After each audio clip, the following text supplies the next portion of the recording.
ewuwe. Eyali omupoliisi Yiga avuddemu Omwasi ku by'okusima ebinnya mu luguudo olwambuka ew'omugenzi Zzimwe. Sina kye neegaana n'ekimu. Tuli balimi, tuli balunzi. Pulezidenti Museveni atandise okulambula abaganyuddwa mu PDM mu Greater Luweero.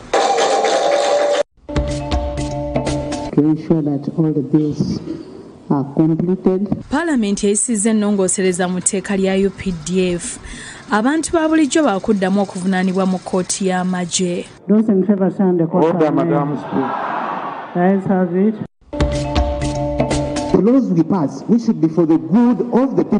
Abooludda oluwabula gavumenti beekandazze ku nnongoosereza eyisiddwa. Bagenda mu kkooti. Tugambe nti mwasalawo bwe muti bannaffe banate bo basazeewo okukola birala.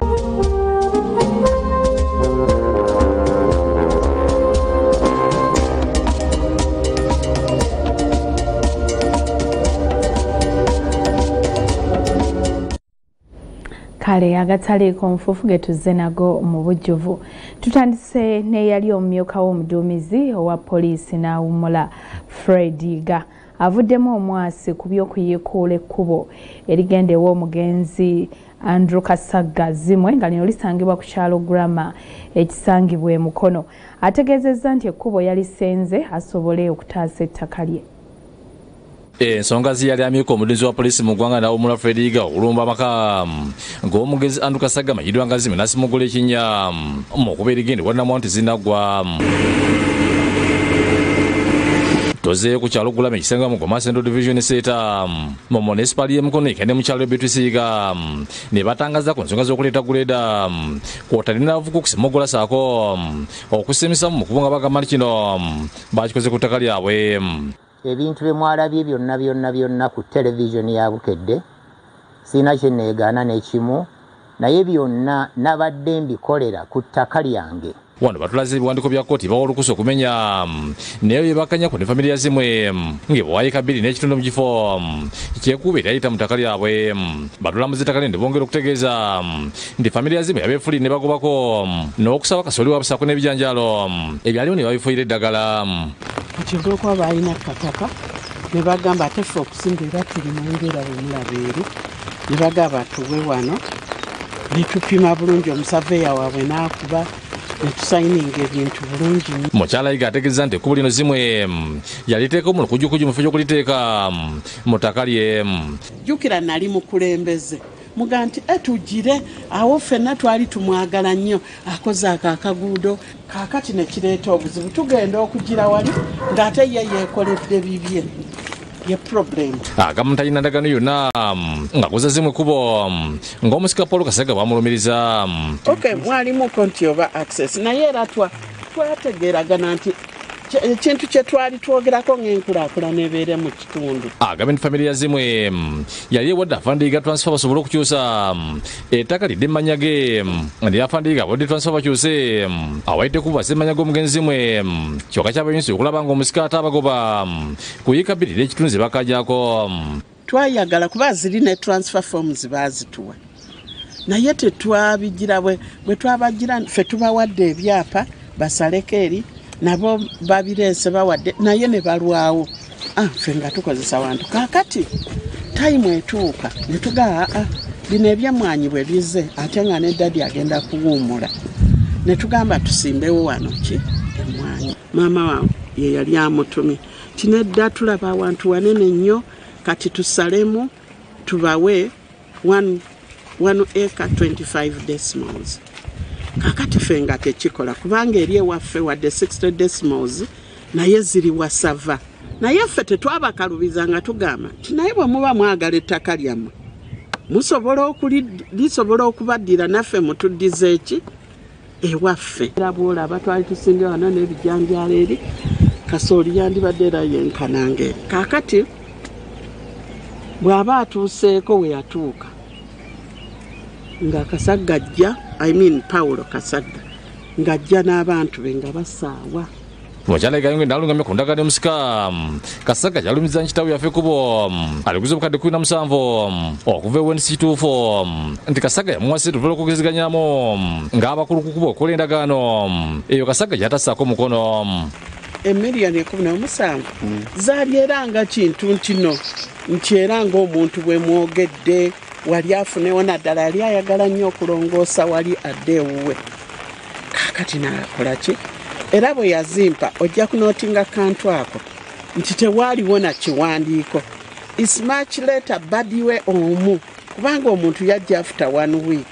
nti wandiika n'empandiika era ojja kulaba ku kiwandiiko okwo tekuli mukono gwa Kasagga okujjako nze nawandiika. Yiga akakasiza nti bino byabadde akola bituufu era yaleeta guleeta n'asenda kuba we yasenda ttaka lirye era liri mannya ge. So buli ekyakoleddwa kyonna Bukedde kyeyalaze nakikoledde ku ttaka lyange eryange mannya gange Fred Yiga tekuli na AIGP tekuli naani nedda era ebyapa ebyo bye bimu ku byapa ebikadde ebiri mu ggwanga muno si bye bine oba bitya babyozaamu nedda biri original siina kyennejjusa nti nakikoleddeko kubanga nabadde ku ttaka lyange nga nnwanirira bwannannyini bwange nja kuddayo ku ground nyongere okwerula kyennayerudde. Yetundidde abantu bunuli kyabaddewo kuba yali tasobola kukikola ng'akyali mupoliisi era amaze kulinda kuumula n'atandika okulwanirira ebibye. Naye bw'obeera mu uniform ya Uganda Police ey'amagye eya prisons toteekwa kukola bikolwa birabisa uniform eyo bubi n'olwekyo nabireka ne nninda mukama waffe president lwannannyule mu mirimu gyange egya police fenenzira ku butaka ne ntandika okunoonya ebintu byange naye bekikosezza mu mitima abalowooza nti Yiga si oyo gwe baalabye mbeetondera abakisanyukiddemu obusanyukizi ensi bwetyo. David Musikalyankolo yakusakidde guno ku Bukedde TV. Ate President Yoweri Kaguta Museveni atandise okulambula ebbendobendo erya Luweero nga muno mulimu Nakaseke, Nakasongola ne Luweero. Eno agenzeyo okwetegereza enkola eya Parish Development Model gye yatandikawo okuyamba bannayuganda okusobola okwekulaakulanya n'okwejja mu bwavu. Damali Nakayenga ow'okukyalo Kikoma ew'obulenzi yasoose okwefunira omukisa okukyaza Pulezidenti Yoweri Museveni mu kulambula kwatandise mu bbendobendo Luweero mu disitulikiti okuli Nakaseke, Nakasongola ne Luweero.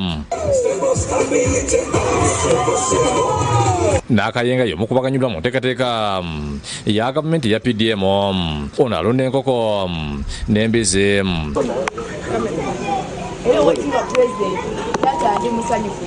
Pulezidenti Museveni asidde n'ategeeza nti kiruubirirwa mu kuwa abantu ssente mu miruka kwe kwongera ku nnyingiza mu maka. Jjajja Uganda yagamba nti abaana bange ab'omuluka gw'ekikoma buli mwaka ngenda kubalambira miliyoni 10. Agenti buli muntu asaana yerwaneko yekka okwejja mu bwavu era nti kyeyava aleeta PDM okuyambako abantu ssekinomo. Obwavu, ekigambo obwavu kiri mu makaago kya muntu kiri kya ffenna enkulaakulana ya ffenna naye obwavu n'obugagga bwa kinoomu. Kati nga wano Nakayenga obwavu bwe bwabadde nabwo wano bubadde bubwe simanyi engeri gyabadde akwatamu ensonga ze kati olaba akasente kano engeri gye kamuyambyemu. Yekukudda boolaba naabo ensimbi ku magoba amayitirivu ekirangira abantu okulakulira bwatyo n'abasaba bettanire PDM. Bangambye nti aba money lenders okuweereza miliyoni 1 omwaka obadde olina okumusasula obanga miliyoni 4 oluvannyuma y'omwaka naye kati kubanga zino zammwe. Akalatidde abantu okuzza ssente zibawulibwa okusobola okulaba nga n'abalala baziganyulwamu. N'olwekyo mbasaba okusooka mulwanyisa nsanyusa okulaba nti musiima n'olwekyo mulabe nti abatwala ssente bazizza banki yammwe n'enywera. Nakayenga yafuna akadde mu mwaka 2022 yatandika okulonda enkoko 10 nga mu kiseera kino alina enkoko 400 nga kuno kwe yagatta n'embizi era teyejjusa. Ni mukyala ali awo yali atandika obutandisi yali ku 0 ne kati ku 0 ndi mu bina nkyenyumirizaamu kuba kati bwe ntuna ne stooko n'embizi zange zino bwe zinaakula manyi walina wakakadde kange akalamba neki. Dr. Andrew Kiddamakubu yakulira ebyobulimi n'obulonzi Luwera agamba nti abantu bangi baganyuddwa mu ssente eza PDM. Abafunye awamu small households amayumba agakafuna gali emitwalo 2.8 3 mu mwenda. Rose Namayanja Nsiteka myoka sabantu b'ekibiina ky'enalemo yanyumidde ku bukulu ba PDM. Naye akakadde omuvubuka asobola okugula eddagala ly'ennyaanya, akakadde omuvubuka asobola okutandika n'embizzi z'ennya oba 3, akakadde omuvubuka asobola okutandika n'omudaala ogw'ekikomando. So akakadde kano kakusobola okukola kinene nnyo omuntu okubaako watandikira. Pulezidenti abadde n'akayungo obukadde 20 akuleka entambula okumuyambako alina okwongera mulimu gwe guno. Ye omudisi Nakaseke Pulezidenti alambudde Aida Nalubowa. Obukadde 106 bwe tuyinza okufuna payiya tusasaanyako obukadde 69 mu emitwalo 33 mu ennusu 7.8. It means nti profit abeera obukadde 37 awo n'obutundutundu obukola ki obugwamu. Muwala wange Bayiga yeetaaga ente ez'amata amangiko kati ngenda kumuwa miliyoni 12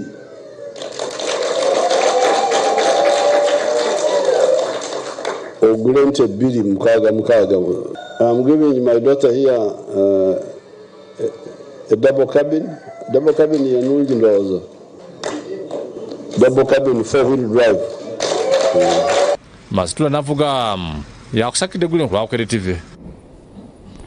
Ate yo nga tuvuddeyo Paalamenti eyisizza ennongoosereza mu tteeka lya UPDF erya Uganda People's Defence Forces Amendment Bill 2025. Muno bakkiriza kkooti y'amagye okuwozesa abantu ba bulijjo wabula nga kino kirina kukolebwa mu mbeera ey'enjawulo. Ebbago lino erya Uganda People's Defence Forces Amendment Bill 2025 lyayanjulwa mu Paalamenti wiiki ewedde ne lisindikibwa mu kakiiko akawamu okuli akalondoola ebyamateeka wamu n'akakalondoola ensonga z'ebyokwerinda okuli ekenneenya. Minisitule y'ebyokwerinda Jacob Oboth yasomedde Paalamenti ennongoosereza zino ku mutendera ogwokubiri n'ategeeza nti zigendereddwamu okulongoosa enkola y'amagye, okusawo empeereza y'ebyobulamu eri bannamagye, okutondawo medical board mu magye, okunnyonnyola emisango egisobola okukolebwa omujaasi kiyite service offence. Minisita Oboth era ategeeza nti ennongoosereza zino zigendereramu okulambika emirimu gya kkooti y'amagye wamu n'okussawo omukisa eri omuntu asingisiddwa omusango mu kkooti y'amagye okujulira.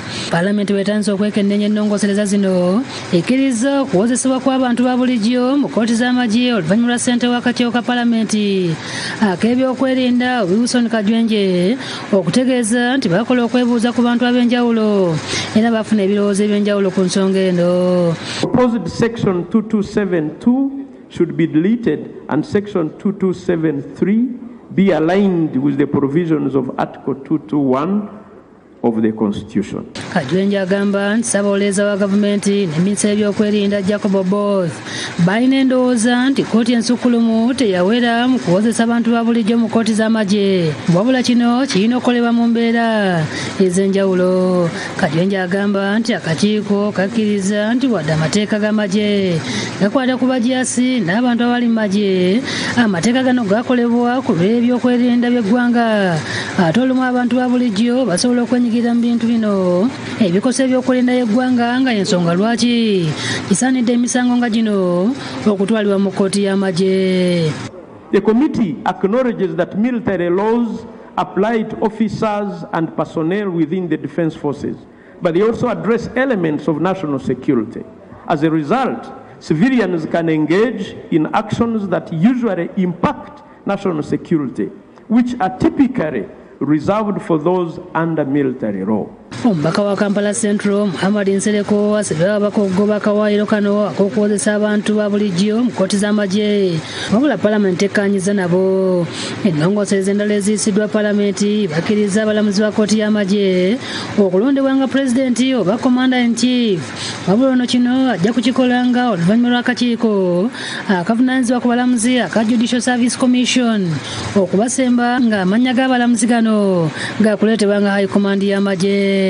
We therefore recommend that persons presiding over military courts should be appointed by the Commander-in-Chief on the recommendations of Judicial Service Commission from the list generated by the High Command. Palamenti eteesazeewo nti singa omujjasa n'awumuzibwanga mu magye wabula nga tagobeddwa era ng'aweereza emyaka egiwera 10 n'okudda waggulu waakuweebwanga akasimu akatakka wansi wa bitundu 3/10 kwako ke yandifunye ng'awummudde. Palamenti ereeyisizza akawaayiro ak'ebyambalo by'amagye birandike ng'okulambibwa nga biteekebwako obubonero obulaga nti by'amagye okusobola okubyawulako ebyo ebikozesebwa abantu ba bulijjo. Schedule 7B should be amended to include a requirement for marking military stores with the logos and insignia of the UPDF, thereby distinguishing them from civilian items. Omubaka wa Kyoka County Moses Okot n'Odulo Jonathan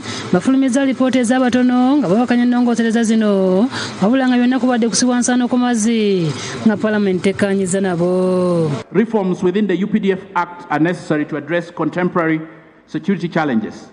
Such reforms must not compromise constitutional rights. Parliament requires government to table before Parliament the UPDF establishment, which is a regulation made under the UPDF Act. There is a motion we want to debate. Uganda People's Defence Forces Amendment.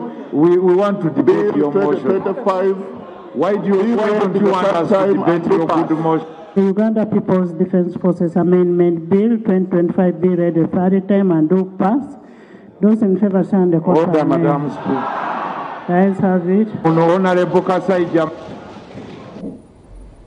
Kale bibadde mu palamenti era mu palamenti yemu eyisizza ennongoosereza mu tteeka erifuga ebibiina by'obufuzi n'ekigendererwa eky'okukaka ebibiina byonna ebyobufuzi ebivujjirirwa gavumenti okubeera mu mukago ogwa iPod ab'ekibiina kinuupu mwe badduka.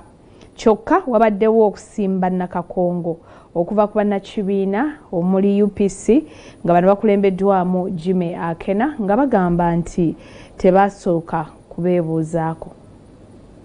Omubaka omukyalo wa disitulikiti y'e Napark Faith Nakut yayanjiza ennongoosereza mu tteeka erifuga ebibiina by'obufuzi mu ggwanga li Political Parties and Organizations Amendment Bill 2025 ezigendereddwamu okulaba ng'ebibiina byokka ebirina ababaka mu Parliament bye bivujjirirwa ensimbi z'omuwi w'omusolo n'okuteeka mu mateeka ekibiina kya iPod okulaba nga buli kibiina ekifuna ensimbi za gavumenti kirina obwammemba mu mukago guno. The Political Parties and Organizations Amendment Bill 2025 be read for the second time. Alipoota y'akakiiko ka Paalamenti ak'ebyamateeka esomeddwa ssentebe Stephen Bakamugabe ng'onawagidde ebbago lino ng'agamba nti kigenda kuyambako gavumenti mu kulungamya ebibiina by'obufuzi ebifuna ensimbi z'omuwi w'omusolo n'okuwaliriza ebibiina bino okwetanira enteeseganya. The Political Parties and Organizations Act further sets out a code of conduct for political parties and organizations with the objective to, among others, promote tolerance, peaceful coexistence and democratic principles between and among the different political parties. Kyokka ng'ayita mu alipoota y'abatono omubaka Jonathan Odor akubye ebituli mu bbago lino ng'agamba nti likontana n'enteekateeka ya gavumenti ey'okukendeeza ebitongole n'ekyokuba nga tewabaddeewo kwebuuza ku bantu kimala. The bill contradicts the government policy of rationalization on creation of new expenditure centers such as the two organs proposed in this bill. Wabula Ssaabawolereza wa gavumenti Kiryowa Kiwanuka atangaziza ku nsonga y'omubaka Odor n'agamba nti gavumenti terina nsimbi za njawulo zegenda kuteekamu iPod kubanga egenda kubeera wansi wa mukago ogutaba ebibiina ku National Consultative Forum. Government had already provided money. This bill is simply reorganizing. It's just simply reorganizing what already exists. So there's a National Consultative Forum for which money has been provided to run the affairs of the National Consultative Forum. and the bill seeks to reorganize. Kino Speaker wa Parliament Anita Among ayongedde okukigumiza nti ssente zigenda kubeerawo okuba ebibiina ebitayagala kuyingira iPod bigenda kugibwako ensimbi ziweebwa ebyo ebinakkiriza okubeera mu mukago. Meaning that if you don't participate in iPod, the money that is going to be distributed to the other parties that are in iPod actually will be within them and it increases on their money. President w'ekibiina ki UPC Jimmy Akena atabukidde Parliament olw'okuyisa ebbago ly'etteeka ku iPod nga ye ng'omu n'abakulira iPod tebeebuuziddwako. I am finding it extremely strange that I cannot even put input on the goings on of iPod. Agamba nti iPod eyogerwako erudde nga tetula ng'ate ekibiina kya NRM kye kigivunaanyizibwako era nti ensonga nnyingi iPod zerina okukolako ezitafiiriddwako. Bw'atyo ne yeebuuza bagenda maaso n'okukola etteeka lino kye bagenderera. So it is important that we deal with this actual issue because what are we correcting? What is the sickness? What is the disease we're correcting? At the moment, the summit has not sat since NRM has been in the chair for 4 years. Yet it's supposed to be 6 months. Oluvannyuma ebbago lino liyisiddwa. Kinajjukirwa nti ekibiina ki National Unity Platform NUP kyava mu mukago gwa iPod wabula ne kisigala nga kigabana ku nsimbi gavumenti zeewa ebibiina by'obufuzi ebirina ababaka mu Parliament. Fred Kajubi yakusakidde eggulire lino ku Bukedde TV. Nga Parliament eyisa amabago okuli ery'ebibiina eby'obufuzi Political Parties and Organizations Amendment Bill 2025 n'erya UPDF Amendment Bill 2025. Aboludde oluwabula gavumenti beekandaze ne bafuluma nga kati bakuddukira mu kkooti nga bawakanya engeri y'amateeka gano gye gabagiddwamu. Ababaka ba Parliament babukeereza nkokola okugenda ku Parliament okuteesa ku nnongoseza z'amateeka okuli erya UPDF n'eryo erirungamya ebibiina by'obufuzi agayanjulirwa Parliament wiiki ewedde. Ebyokwerinda binywezeddwa munda n'ebweru bwa Parliament.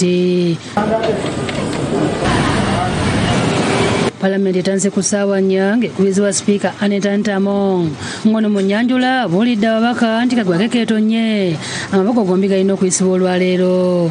I want to urge the committees to ensure that all the bills are completed and passed before we go to the next session. Ono mubaka wa Kira Municipality Ibrahim Semujunganda asituse n'asaba Speaker babawa obukuumi baleme kuddamu kubagana nga egwali mu kuyisa ebbago eryajjawo ekitongole ky'emmwanyi. When the whole Parliament had been barricaded by policemen with guns. So the procedure issue I am asking, and I have also seen people who look like SFC in suits stationed somewhere. So I want to be assured, Madam Speaker, that you are not going to surrender us like last time to be beaten by SFC. Kyokka Speaker Among amugumiza. I will always protect my members. I will protect my members. Wonna akulira oludda oluwabula gavumenti mu Palamenti Joel Ssenyonyi asituse n'abulira Speaker nti abagumya wiiki ewedde nti abantu abakwatibwako bagenda kuyitibwa bafune ebirowoozo byabwe mu mabago gombi kyokka kibyonsiza mu budde buno nga amabago gayisibwa. When I raised this issue before you, Right Honourable Speaker, you committed and said that I should not worry. The process is going to be given adequate time. After all, according to our rules, we've got 45 days within which to process these bills. That was your commitment, Honourable Speaker. You said, let me not worry. You're going to give adequate time to process these bills. Ssenyonyi agambye nti amabago gombi gatuuse okwanguyirizibwa nti n'abantu abamu ababadde balina okujja mu kakiiko k'ebyamateeka okuwa endowooza zaabwe tebakikoze. It appears as if there was a machination to lock out the different stakeholders. And yet you committed, Right Honourable Speaker, that there's going to be adequate time. Tukera abaddewo vaawo mpitewo wakati wa Ssenyonyi ne Ssaabaminisita Robinah Nabbanja. Sipiika Amongo bw'asabye Nabbanja okwanukula Ssenyonyi lwaki etteeka lino balyanguya. Nabbanja bwe mu ngeri y'olusaagosaago. Ssenyonyi n'amwambalira nga buli omu bw'asonga munne ku mmeeza ya Palamenti ekireesewo ebbugumu. Some time back I told you I'm one of the best performing prime ministers. So if I can produce work in such a short time, I want the leader of the opposition to appreciate. Prime Minister, order. Honorable members, honorable members, honorable members. Ssenyonyi agenze maaso n'okunnyonnyola Paalamenti nti okumanya abaleeta ennongosereza baalina ekigendererwa ekirala kye beekweseemu nga batuuka n'okuwandiikira ekibiina kye NUP okubeebuuzaako kyokka wadde NUP yabaddamu era ne bagiwa n'olunaku banale tebaalulinze kutuuka. The committee received our letter. They did not write back to us. So as we were waiting to show up on Monday to present our views, over the weekend they were busy processing, writing a report.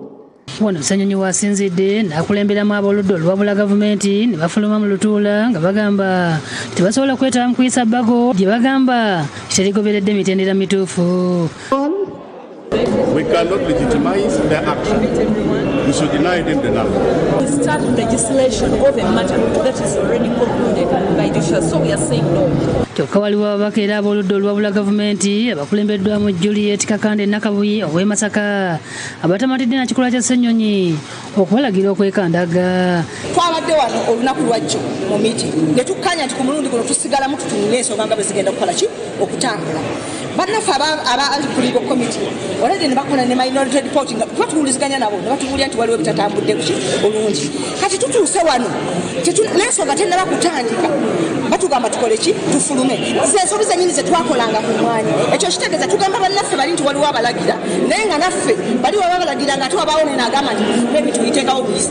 Bwe tuba tugamba tetutalina mulimu gwe tusobola kukola mu Paalamenti lwaki Paalamenti tetugivaamu buzibu tuba tugiviiremu ddala. Kati Joel Ssenyonyi agambye nti basazeewo baddukire mu kkooti okulaba nga byonna ebiyisiddwa biyimirizibwa mu bwangu ddala. Ate munnange ne kkooti yennyini ensukkulumu yeyakola okusalawo kuno ku sayidi y'abantu era gye tudda tugambe nti mwasalawo bwe muti bannaffe banate bo basazeewo okukola birala. Obedi Lutale yakusakidde eggulu eno ku lwa Bukedde TV. Ate yaliko ambassador wa Uganda mu Switzerland ne Nigeria Maurice Peter Kajimu Kiwanuka asindikiddwa mu nkomyo lwa bbanja lya Kawumbi Kalamba kidiridde okuyitibwa mu kkooti enfunda eziwera nga talabikako nga ona waliwo omulimi amuvunaano n'omulimi w'emmwanyi ku kyalo Kisaabwa kisangibwa mu ggombolola y'e Butenga disitulikiti y'e Bukomansimbi. Richard Sanso omutuuze ku kyalo Kisaabwa mu ggombolola y'e Butenga mu disitulikiti y'e Bukomansimbi yazaalidde ebitukula amaka ebyazaalira ensiko yaliko ambasada wa Uganda, Switzerland ne Nigeria Maurice Peter Kajimu Kiwanuka bw'amulumiriza nga bwe yamuwola ensimbi akawumbi kamu nga zino yazimuwolanga mu bitundu okuva mu mwaka gwa 2015 kyokka n'atuuka n'alemererwa okumusasula ekyamuwaliriza okuddukira mu kkooti e Masaka. Naye mu 2015 yansaba ssente n'ezimuwa akalulu munnaye ne kamukuba 2016 era nansaba ku ssente naye tutuuka 2017 ngenda okulaba atandise okwogera ebitakwatagana ati ssente nazijjanga ku abantu ne bamala ne bankwata ne bamala okunkwata naye ne bamukwata naye engeri gye yansinga amaanyi ye ne bamutanze nensigalamu netusigala nga tutandisaawo okuwoza eŋŋanya ne tujja mu kkooti etwajja mu kkooti omusango ne gumusinga kkooti nemugamba nsasule ssente zaali $8,873,300 ne bateekamu ne penalty ne bamugamba ajja kusasula akawumbi ne ssente zigwamu. Kajimu okuleetebwa mu kkooti kidiridde okukwatibwa okuva mu maka ge Kampala era nga amukunguza okutuuka ku kkooti e Masaka mu maaso g'omuwandiisi wa kkooti Roy Karungi amutegeeza nga bw'azaajemera ekiragiro kya kkooti bw'atyo n'amusindika mu kkomera yeebaka y'emyezi 6. Kajimu taweereddwa wadde omukisa okwewozaako era bannamateeka be nga bakulembeddwa Peter Kimanji Nsibambi ne Cyrus Nsubuga okuva mu Kimanji Nsibambi Advocates balabiddwako nga beekuba obwama n'omuntu waabwe gwe bawolereza.